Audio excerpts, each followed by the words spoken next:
Welcome back to मुज़ाकरात। निदा ये बताएं, जो भी ड्रामा कर रही हैं जी, are you okay with the content? Because हम ये बहुत पढ़ते हैं कि आजकल लोगों को बड़ा एक डिसएग्रीमेंट हो गया है कि जो कंटेंट बन रहा है हम उससे एग्री नहीं करते, मगर still they have to act in it. आप कौन से स्कूल ऑफ थॉट में हैं? एग्जैक्टली ऐसे ही है, क्योंकि हमारे यहाँ पे सोसाइटी में वही सेम कंटेंट बन रहा है, वही या तो प्यार होगा या फिर घर में उसकी दूसरी शादी हो रही होगी या बाहर अफेयर्स हो रहे होंगे। मतलब हम घर से बाहर नहीं निकल पा रहे। आप अगर डिफरेंट टीवी शोज वगैरह देखें नेटफ्लिक्स वगैरह पे, उसमें आपको काफ़ी यूनिक कंटेंट देखने को मिलता है। फैंटेसीज में जारी होती हैं चीज़ें, थ्रिलर्स में जा रहे होते हैं और हॉरर में जा रहे होते हैं, लेकिन हमारे जो ड्रामाज हैं वो आई थिंक इंडिया को मीट करते जा रहे हैं। हम जो भी टॉक्सिक कंटेंट होता है वो लोग पसंद भी कर रहे होते हैं। अच्छा, आपने देखा है अभी रिसेंटली जो कुछ ड्रामाज हिट हुए उसमें वो लड़का गुस्सा कर रहा है लड़की के ऊपर और फिर वो हिट भी हो रहा है और वो रो रही है और जुल्म भी हो रहा है और वो लोग एंजॉय भी करते हैं, देखते हैं शौक से। तो अब क्या करें, यही कंटेंट बन रहा, बना रहे हैं हम लोग। मगर मुझे बताएं कि क्या बाहर का कंटेंट टॉक्सिक होता है या नहीं होता? होता भी है, लेकिन उसमें आई ओपनिंग भी होता है। आपको पता चल रहा होता है उसमें कि क्या गलत क्या सही है, लेकिन हमारे यहाँ गलत चीज़ को ही सही करके दिखाया जा रहा होता है कि मतलब जो चल रहा है हाँ इट्स गुड, नहीं और वो एंजॉय कर रहे होते हैं उसको। नहीं, एंजॉय तो वो बाहर भी कर रहे होते हैं। मतलब बाहर उसका वो कोई मोटिव होता है ना कि आप एंड रिजल्ट, उसका एंड रिजल्ट कुछ पता चल रहा होता है कि कुछ है उसमें। तो यहाँ पे भी हमारे ड्रामों में पता नहीं चलता आखिरी एपिसोड जब आ रहे होते हैं कि वो जो एक नेगेटिव कैरेक्टर आता है या उसको कोई सबक मिल जाता है या फिर वो सही हो जाता है। बहुत रेयर।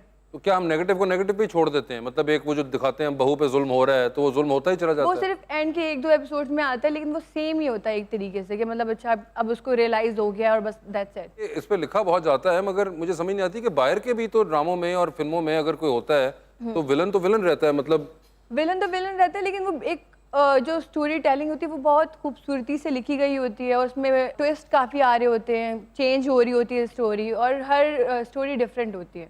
हर स्टोरी डिफरेंट होती है। जी। मतलब साहब आपको टाइम मिलता है देखने का कोई ऐसी चीज़ या नहीं? बिल्कुल भी नहीं सर, बिल्कुल भी नहीं। यकीन करें, मैं सुबह 6 से रात 12 बजे तक मुल्तान हूँ तो मैं हल्के में होता हूँ और यहाँ पे हूँ तो ऑफिस में होता हूँ। उन्होंने 5 मिनट मिले जो उन्होंने शर्ट इस्त्री कर ली।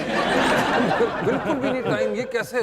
कोई सर, अब तो यकीन फोन का करें, जमाना है। देखें, कोई वो मुझे लोग यही कहते हैं कि आप इतना काम करते हैं, आप थकते क्यों नहीं है? आपने कहा नहीं मैं सिगरेट नहीं पीता। मैंने कहा इसकी वजह ये नहीं, लेकिन जब आपका मिशन ऑफ लाइफ ये हो कि आपने उसको डिलीवर करना है जिसके सर का कोई साइन नहीं है और उसके लिए वर्क करना है जो इस वक्त सबसे ज़्यादा मुश्किल में अपनी ज़िंदगी गुजार रहा है। सर देखें, हम किस लिए हैं? हम हैं to save the rights of the people and we are breaking their rights. मेरा ज़मीर मुतमईन है कि I am delivering in my constituency. Nida आपका कभी मुल्तान चक्कर लगा? वो सोनल वाला है जरा से ये क्या बात हुई यार? मुल्तान जगह है, मतलब बंदा चला जाता है वैसे अरे जाना चाहिए मुल्तान जाना। आपने कोई मुल्तान के बारे में सुना हुआ है? कोई आपने वहाँ की things to do, places to visit, इस तरह की बात? नहीं, अभी जाना तो है साहब, आपने आपको आखिर मैं आप सबको दावत देता हूँ, सबको ना दे। अकेले नहीं दूंगा, मैंने घर जाना है।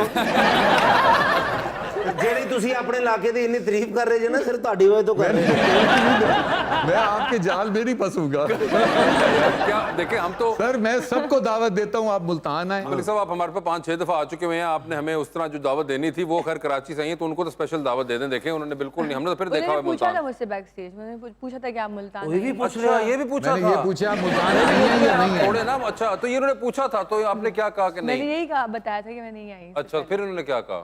इन्होंने कहा कुछ नहीं बस। थैंक यू वेरी मच, आपने मेरी इज्जत बचा ली। जिस तरह की माशाल्लाह मलिक साहब ड्रेसिंग करते हैं, आपको कैसी ड्रेसिंग लगी? हर मर्तबा आते कभी पैंट कोट पहनते कभी ये, तो आपको कैसी इनकी? आपको क्या लगता है क्या पहनना चाहिए उनको? नहीं अच्छी लग रही है मैंने तो धोती कुर्ता लगा पहली लिया। दफा आपने पैंट किसी की शर्ट तारीफ की है। I am the luckiest person in this आप यूनिवर्स। हमारे बड़े भाई हैं, लेकिन ये सर आपकी खुद अजेन से ये पहनते हैं या कोई अंदाजा क्या जाए?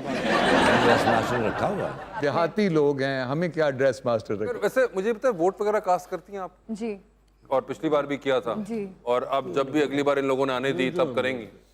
जी इंशाल्लाह। करेंगी यानी कि अच्छा ठीक है। यानी कि कराची में तो एक वोट फिर रहा है सर, पता नहीं। नहीं मैं पीटीआई को करूंगी। अच्छा आप पीटीआई को देंगी? ओए होए मलिक साहब ये क्या हो गया? मैं तो वहां से नहीं लड़ रहा ना। आपने लड़े मगर वो जिस तरफ से भी आपके होंगे तो वो तो तो आपके ख्याल में 2 मिनट में दुश्मन। मिले हैं और हमने कन्विंस कर लिया, उसके लिए टाइम लगता है सर। लेकिन मगर वो देखे उन्होंने वो मतलब आपको पता है ना मलिक साहब पहले पीटीआई में थे जी और अब मलिक साहब पीटीआई में नहीं है। जी आपको कैसे पता है? मैंने इनका शो देखा था तो वो आप ने क्यों छोड़ दिया पीटीआई? वो पूछ रही है, मेरी तरफ ना देखें। पीटीआई छोड़ने की वजह मैंने पहले बताई है कि उन्होंने वादा किया कि हम यहाँ पे एजुकेशन रिफॉर्म्स लाएंगे, हम हेल्थ रिफॉर्म्स लाएंगे, हम इंसाफ देंगे। तो अब और आप फिर किस पार्टी के साथ हैं? मैं इस वक्त पीटीआई के साथ हूँ, बट अगले इलेक्शन में मैं सोच रहा हूँ मैं आजाद लड़ लूँ, मैं ये सोच रहा अगर हूँ। आपकी पीटीआई वालों ने कोई कैंसिल वैंसिल नहीं वो जो करते हैं कोई की वो मेंबरशिप सर जब तक आप उनके खिलाफ वोट नहीं कास्ट करोगे उस वक्त तक लॉ है कि आप नहीं कर। मगर वो खुद से नहीं कुछ करते, वो जो शो कॉज नोटिस वगैरह दे देते हैं। शो कॉज नोटिस मुझे दिया था। अच्छा। मैंने शो कॉज नोटिस के जवाब में 70 जले हुए बच्चों के फोटो लगाए और वो जो जमीन जिन लोगों की एक कनाल की उतरी थी उनके पेपर्स लगाए। मैंने कहा आप 70 बच्चों के कातिल हैं, शो कॉज मुझे ना दें, मैं आपको शो कॉज दे रहा हूं इमरान खान साहब। उसके बाद फिर आगे से कोई जवाब नहीं उसके बाद उन्होंने ये किया कि वो जो शो कॉज के नोटिस थे उन्होंने सबके इलेक्शन कमीशन भिजवाए, मेरा नहीं भिजवाया। अच्छा, तो अब आपको पता चल गया नहीं था कि क्या करेंगे अगली बार, पीटीआई से तो नहीं लड़ रहे। वैसे मरियम आपने कहा कि टेलीविजन के ऊपर तो जो काम हो रहा है you are not really okay very with, happy या but in future I don't know, maybe शायद आप कहीं और ब्रांच आउट करना चाह रही हैं टेलीविजन से आगे, मे बी फिल्म, थिएटर? इंशाल्लाह प्लान यही है। प्लान क्या फिल्म का है, थिएटर फिल्म्स का का ही है? है। कैसी फिल्में आपको पसंद है? मुझे फिल्म्स रोमांटिक पसंद है, थ्रिलर भी पसंद है जिसमें थोड़ा सस्पेंस मूवीज अच्छी लगती हैं। अच्छा एंड आई एम प्लानिंग कि मैं नेटफ्लिक्स के लिए भी ट्राई करूं इंशाल्लाह इन फ्यूचर।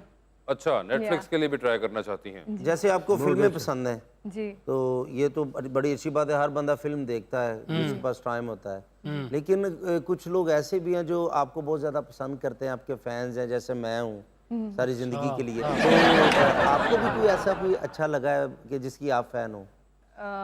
अब मेरा ना कह दीजिएगा, मुझे शर्म आती है। कोई ऐसे पसंद कोई खास नहीं है। मैं एक्टरों की बात नहीं कर रहा, मैं एक आइडियल होता है ना, दिल का आइडियल जो, हाँ, उसकी बात कर रहा हूँ। कोई दिल के आइडियल के लिए भी कोई पसंद नहीं आया। तो कैसा होना चाहिए जो अब तक पसंद नहीं आ रहा? शरीफ होना चाहिए, ऑनेस्ट होना चाहिए। गरीबों का भला करता हो। मुझे पता है आपका। नहीं सर, सबको ये तो आपकी नहीं, आप तो सर आप क्यों प्लान कर रहे हैं? मैं घर जाने जोगा जा रहा हूँ। नहीं, आपकी बात नहीं कर रहे, उन्होंने कहा था शरीफ होना चाहिए, वो नवाज शरीफ सब कहने लगा था। गरीबों का भला करते हो। कंट्री में नहीं है ना वो, हाँ, वो अभी मुल्क में नहीं उनके है। लिए बाहर जाना अच्छा, शरीफ होना चाहिए, ऑनेस्ट होना चाहिए। ठीक है। अमीर होना चाहिए। अब जितनी महंगाई हो गई है वाकई में अमीर होना चाहिए। फ्रूट सैलेड कैसे बनेगा इफ्तार में? ये वरना देखें बाद में। अच्छा, प्यारा कितना होना चाहिए वैसे? आई थिंक लुक्स का जो इम्पैक्ट होता है सिर्फ 5 मिनट्स तक होता है, उसके बाद आपकी पर्सनालिटी होती है। तो गुड लुक्स तो इम्पोर्टेंट होते हैं, लेकिन साथ में अगर पर्सनालिटी ना हो तो फिर फायदा नहीं है गुड लुक्स। अच्छा अच्छा, तो इधर जितने भी लोग बैठे हैं सबसे प्यारा आपको कौन लग रहा है? कोई भी नहीं। पर्सनालिटी वाइज वासिस और खूबसूरती में? खूबसूरती में सर हाय हाय